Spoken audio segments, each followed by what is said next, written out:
I'm not the only kid who grew up this way. Surrounded by people who used to say that rhyme about sticks and stones. As if broken bones hurt more than the names we got called, and we got called them all. So we grew up believing no one would ever fall in love with us. That we'd be lonely forever. That we'd never meet someone to make us feel like the sun was something they built for us in their tool shed. So broken heartstrings bled the blues as we tried to empty ourselves so we would feel nothing. Don't tell me that hurts less than a broken bone. That an ingrown life is something surgeons can cut away. That there's no way for it to metastasize, it does. She was 8 years old. Our first day of grade 3 when she got called ugly. We both got moved to the back of class so we would stop getting bombarded by spitballs. But the school halls were a battleground where we found ourselves outnumbered day after wretched day. We used to stay inside for recess because outside was worse. Outside we'd have to rehearse running away or learn to stay still like statues, giving no clues that we were there in grade 5. They taped a sign to the front of her desk that read, "Beware of dog." To this day, despite a loving husband, she doesn't think she's beautiful because of a birthmark that takes up a little less than half her face. Kids used to say she looks like a wrong answer that someone tried to erase but couldn't quite get the job done. And they'll never understand that she's raising 2 kids whose definition of beauty begins with the word mom.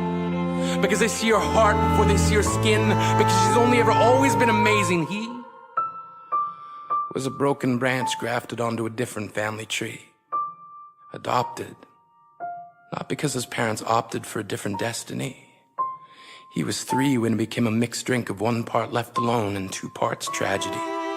Started therapy in 8th grade. Had a personality made up of tests and pills. Lived like the uphills were mountains and the downhills were cliffs. 4/5 suicidal, a tidal wave of antidepressants, and an adolescence being called pauper. 1 part because of the pills, 99 parts because of the cruelty. He tried to kill himself in grade 10 when a kid who could still go home to mom and dad had the audacity to tell him, get over it. As if depression is something that can be remedied by any of the contents found in a first aid kit. To this day, he is a stick of TNT lit from both ends.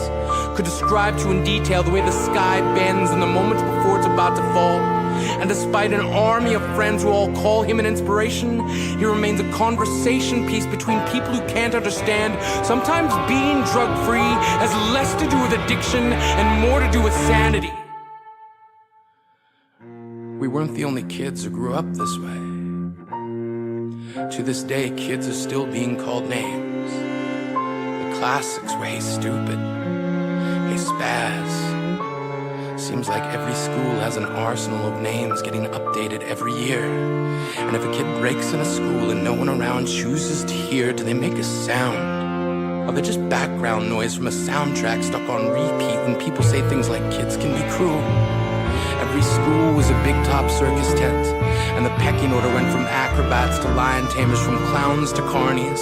All of these miles ahead of who we were freaks. Lobster claw boys and bearded ladies. Oddities juggling depression and loneliness, playing solitaire, spin the bottle, trying to kiss the wounded parts of ourselves and heal. But at night, while the others slept, we kept walking the tightrope. It was practice, and yes, some of us fell. But I want to tell them that all of this is just debris left over when we finally decide to smash all the things we thought we used to be. And if you can't see anything beautiful about yourself, get a better mirror. Look a little closer. Stare a little longer. Because there's something inside you that made you keep trying despite everyone who told you to quit. You built a cast around your broken heart and signed it yourself. You signed it. They were raw. Because maybe you didn't belong to a group or a clique. Maybe they decided to pick you last for basketball or everything. Maybe you used to bring bruises and broken teeth to show and tell but never told. Because how can you hold your ground if everyone around you wants to bury you beneath it? You have to believe that they were wrong.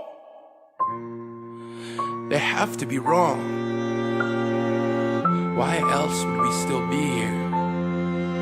We grew up learning to cheer on the underdog because we see ourselves in them.